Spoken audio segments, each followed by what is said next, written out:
Okay folks, Mountains of Nova Scotia Part 10. Today we're headed to the Annapolis Valley to check off the 2 remaining hikes in that region for the book. I'll tell you guys a little bit more later in the video, but it's getting late in the day, so let's hit the road. Yes Mom, I'm wearing sunscreen. Don't worry. The trail that I'm going to use to access the spot is super overgrown, so guaranteed to be a ton of ticks.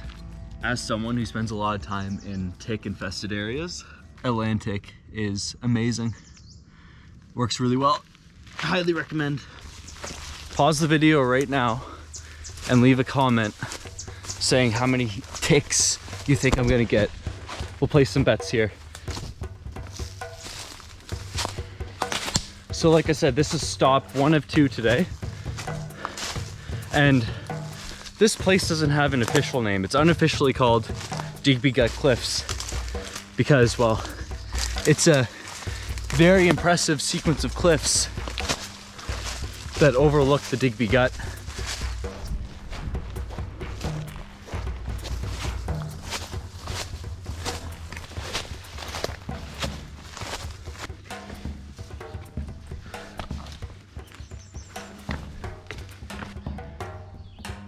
I have to be so careful navigating this because it's just one big scree slope and I'm all alone. So the last thing I want to do here is knock loose some rocks and take myself out. So we're gonna try to climb this, but very slowly and very carefully.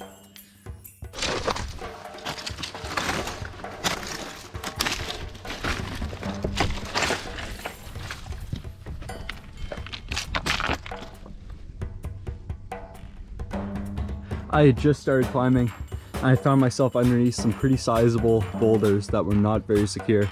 What I'm gonna try to do is get to the forests that border it and kind of bushwhack my way up versus scrambling.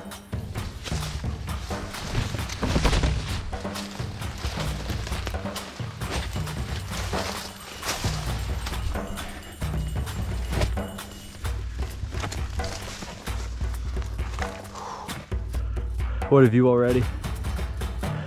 I think I'm as high as I'm willing to go here. The bush is pretty thick and underneath it all is just scree and holes and all kinds of stuff. So if I had someone with me, I might feel differently, but I kind of want to live to see another day. So it's all good though, because we got the drone with us. So North Mountain itself is this super old volcanic ridge that makes up the northern end of the Annapolis Valley. And on the other side of the valley, you have South Mountain. But South Mountain, in comparison to North Mountain, rises much more gradually. But North Mountain rises pretty dramatically. And along the ridge, you can find some pretty cool look-offs, some pretty cool bluffs and cliffs, just like the one we're on. Anyway, enough of me. Let's fly this thing. Looking at these cliffs as I'm flying makes me want to climb so bad because it looks like there's some crazy look-offs. But I'm gonna go with my gut feeling here and not do it as much as I want to. Holy moly.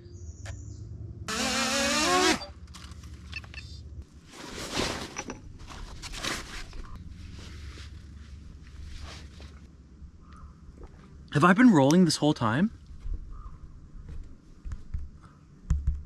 Oh no. Oh. One of these days I will learn not to wear shorts while I bushwhack. But today's not that day.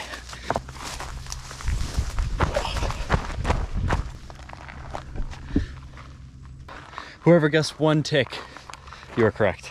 Congratulations. So on our way to the next stop, we have to pass through the absolutely beautiful town of Annapolis Royal. And I really, really wanted a sandwich from a cafe or something, like really badly. Unfortunately, I think everything's pretty well closed. So we're gonna settle for some tuna snacks and some bananas. Okay, I'm gonna crush these.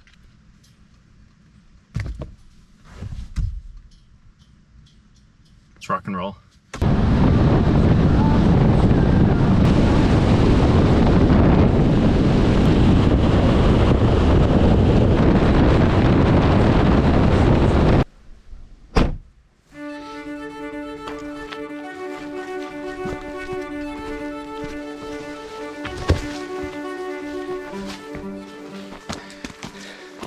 So here we are, climbing Mount Shubal.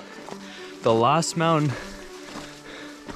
the last hike that is left to do on North Mountain. It's a pretty awesome feeling knowing that after today, I'll be done this portion of the book of the hiking guide. So as I'm making my way up here, I guess I'll address the elephant in the room, so to speak. When I tell people I'm writing a hiking guide for the mountains of Nova Scotia, pretty much every interaction goes the same way. So the first thing that people say is, oh wow, that's amazing, that's super cool. And then they pause and then they go, does Nova Scotia really have mountains? And it's absolutely a fair point. But I mean, I don't fault anyone for this, but they're kind of missing the point of the whole project.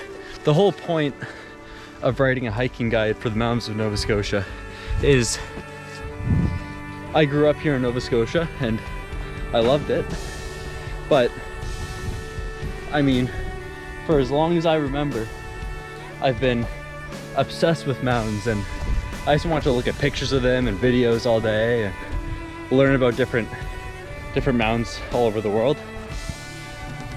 And you know, as much as I loved growing up here, part of me was kind of sad because I was like, you know, I want to climb a mountain.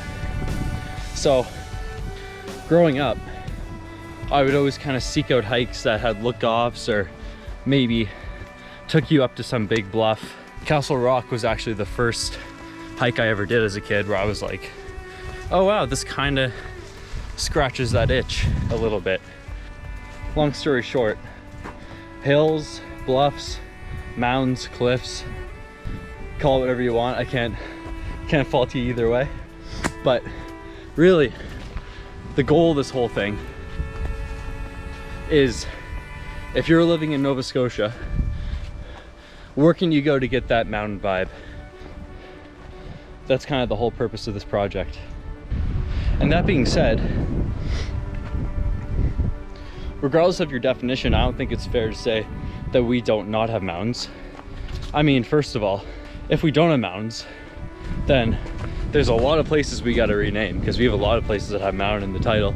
Second of all, Nova Scotia is located totally within the Appalachian mountain range. So, I mean, those two factors alone are enough for me. But like I said, it's kind of beside the point. It's all good though. Anyway, here we are, the summit of Mount Shubal.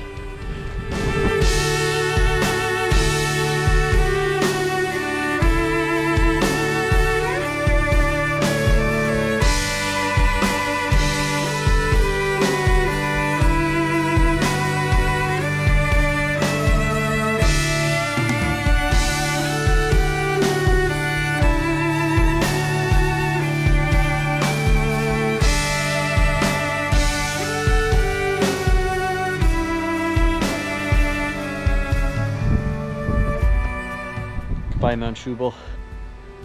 Funny story, this is actually my third time here at Mount Shubal trying to get a picture for the book.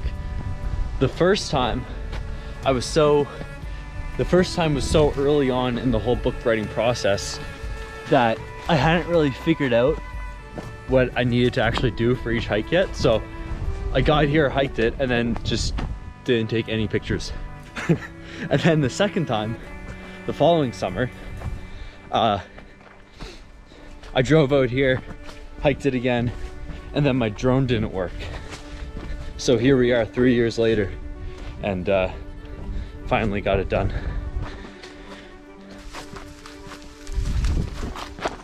Thank you guys very much for watching. I usually don't shoot day trips like this. I usually save the videos for, like, I don't know, overnight trips, I guess. But I think I'm gonna do a lot more. I'm gonna do a lot more of these style of videos this summer. Just shoot like pretty much every day trip I do for the book, because why not? If everything goes according to plan, we're gonna make a lot of really good progress. So pretty excited. See you guys in the next one.